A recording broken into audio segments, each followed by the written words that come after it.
خلاف نہیں ہے، لیکن فوج کے اندر جو اس طرح کے لوگ ہیں کہ جو جھوٹ پہ مبنی ایک پورا پلان بنا رہے ہیں، ان کو کسی بھی صورت ہم معاف نہیں کریں گے۔ تو میں یہ پوری دنیا سے اپنے اوورسیز بھائیوں سے یہ اپیل کروں گا کہ ٹوٹلی جو پروپیگنڈا کیا جا رہا ہے D G I S P R کی طرف سے، یہ انتہائی شرم کا مقام ہے کہ ایک طرف یہ دیکھ لیں، آپ ویڈیو لگا کے دیکھ لیں، ہم لوگ چیلا چوک کے اندر بیٹھے ہوئے ہیں جہاں پہ ہمارا یہ مطالبہ ہے کہ ہمارے جو گولی جس کو اسٹیٹ فائر کر کے جس کو گولیوں سے مارا گیا، جن کو زخمی کیا گیا، ان کی ایف آئی آر کاٹی جائے، ان کا پوسٹ مارٹم کرایا جائے۔ لیکن افسوس بجائے اس کے کہ ریاست ہمارے اس شہید ہونے والے نوجوان کا پوسٹ مارٹم کراتی، ریاست زور زبردستی کے اوپر آ گئی ہے اور ریاست نے سی ایم ایچ کے اندر پولیس بھیج کے ٹوٹلی انکار کر دیا کہ ہم کسی بھی صورت پوسٹ مارٹم نہیں کریں گے۔ تو میں نے پہلے بھی یہ بات ہوئی کہ پھر آپ کس ریاست کو بات کر رہے ہیں، پھر آپ میں اور اس ہندوستان میں کیا فرق رہا کہ وہاں پہ مقبوضہ کشمیر کے اندر ہندوستان کی قابض فوجیں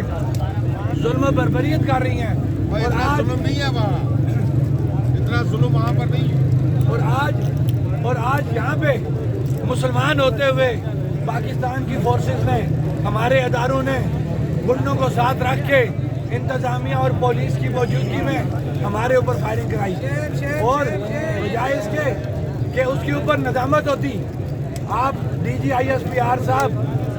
سامنے آ کے پوری دنیا کی آنکھوں میں جھول دونکنے کی بات کر رہے ہیں۔ لیکن میں یہ بتانا چاہتا ہوں کہ اب دنیا چاند پہ پہنچ چکی ہے، ہمارے پاس تمام ایویڈنس موجود ہے، لہذا D G I S P R کا جو جھوٹا پروپیگنڈا کیا جا رہا ہے اس کو جموں و کشمیر جوائنٹ ایکشن کمیٹی یکسر مسترد کرتی ہے، اور اقوام عالم سے اپنے اوورسیز بھائیوں سے یہ اپیل کرتی ہے کہ ریاست کے ادارے ریاست کی عوام پہ جبر کرنے پہ ٹوٹ چکے ہیں، ان میں اور ان قابض فوجوں میں اب کوئی فرق نہیں رہا۔ ہمیں مار دیا جائے گا، ہم مرنے کو تیار ہیں، لیکن ہمارے اوورسیز بھائیوں کی یہ ذمہ داری بنتی ہے کہ کسی بھی صورت اب ان قابض لوگوں کو، ان ظالم لوگوں کو، ان حکمرانوں کو، ان اداروں کو کسی بھی صورت معاف نہ کیا جائے۔ ہو سکتا ہے میں دوبارہ اپنے اوورسیز بھائیوں سے مخاطب ہو سکوں یا نہ ہو سکوں، لیکن جو سچی بات ہے وہ یہی ہے کہ جان بوجھ کے یہ ڈرامہ رچایا گیا اس امن مارچ کا، اور چند گنڈوں کو لا کے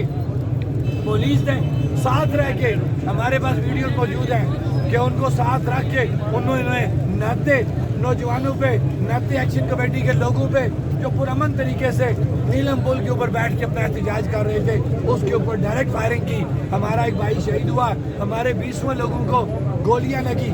جس کا ازالہ ہونا بہت ضروری ہے۔ جب تک ہمارے اس نوجوان کا پوسٹ مارٹم نہیں ہوتا، ہماری ایف آئی آر نہیں کاٹی جاتی، ہم کسی بھی صورت یہاں سے نہیں اٹھیں گے۔